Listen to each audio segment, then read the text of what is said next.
คนเบิ่งเด้อฟ้าอยู่ๆแล้วก็นั่งเบิ่งคลิปแล้วก็เอิ้นใส่เลยว่าเนี่ยมึงเดย์ยั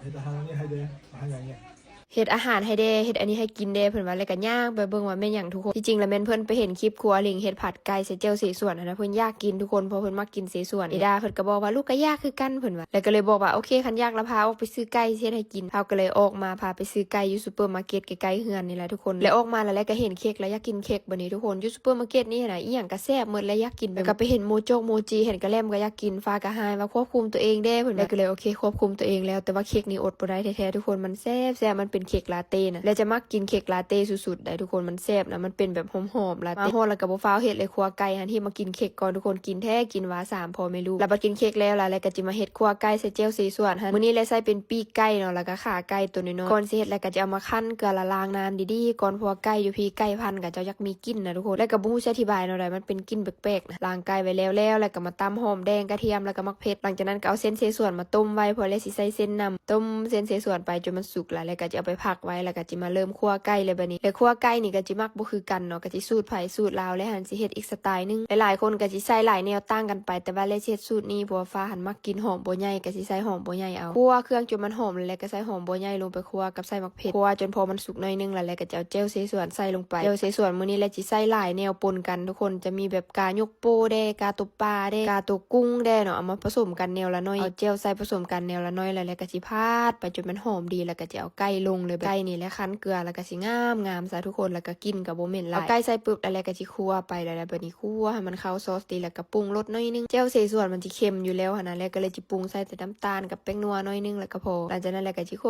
่วไปแล้วก็เอาฝาปิดไว้แล้วก็สิไปหน่อยนึงแล้วน้ำจากไก่ก็สิออกมานี่มันก็จะมีน้ำเอาหลายแนวนี้หลังจากนั้นแล้วก็สิคั่วต่อไปเนาะคั่วจนว่ามันสุกดีพุ่นล่ะทุกคนจนว่าไก่แบบนุ่มๆดีนะแล้วก็จะเอาเส้นเสส่วนหรือว่าเส้นดำนี่ใส่ลงไปเลยแล้วก็ตื้มซอสหอยอีกหน่อยนึงมาฮอดตอนนี้แล้วว่าหอมแท้หอมมาแล้วก็เป็นตาแซ่บแฮงทุกคนบ่แท้เด้อแล้วบ่เคยเฮ็ดเมนูนี้กินจ้าเทื่อแล้วก็บ่เคยเฮ็ดให้ฟ้ากินจักเทื่อทุกคนหลังจากคนทุกอย่างให้เข้ากันดีแล้วก็โรยหอมบัวลงไปแล้วหน้าตามันก็สิได้เป็นแนวนี้ทุกคนแล้วก็โทกใส่จานเลยได้พระธาตุใหญ่ๆสะใจขนาดทุกคนเอ้ยหอมแท้หอมว่าหอมจนขับเหือเอากินอันนี้แซ่บอยู่แต่ก็จักเผ็ดจักเค็มจักน้ำมันเนาะแล้วก็สิส่งซามะนาวเจ้านางไปกินนำทุกคนเลยเพราะว่าเวลาเฮากินไขมันกินเผ็ดกินเค็มกินโซเดียมแบบนี้เฮาจะต้องดีท็อกออกจะต้องล้างขับล้างสารพิษออกที่จริงเฮากินหลังอาหารก็จะดีที่สุดเนาะแต่ว่าแลกกับฟ้าหันมักเอาแบบมากินกับนี่กับนั้นทุกคนเพราะว่ามันแซ่บโดยเฉพาะฟ้าเวลากินข้าวเปียกกินตำหรือว่ากินอีหยังแนวแซ่บๆหั่นน่ะคันมีสาดเจ้านางใส่นี่บีบมะนาวใส่หน่อยนึงแล้วมันสุดใจเท้าละทั้งกินแซ่บแล้วก็ทั้งหุ่นดีพร้อมไผสิบ่อยากกินเนาะทุกคนนี่ไผก็ต้องจัดเลยแบบแล้วบ่แปลกใจว่าเป็นหยังสาดเจ้านางจึงดังแล้วก็ปังแท้ปังบานอยู่มันแซ่บแล้วก็เห็นผลไวไผที่เป็นแม่หลังคลอดตุ้ยอืดอาลาดนะต้องเอาไปจัดกินแล้วจะสบายโตทุกคนโล่งๆสารระบบขับถ่ายดีขึ้นและกินมานี่ได้เดือนปลายถือว่าเลิฟสุดๆเลยแหละแล้วฟ้าเห็นแล้วก็ตาแซ่บแท้เพิ่นว่าแล้วเพิ่นก็ลุยเ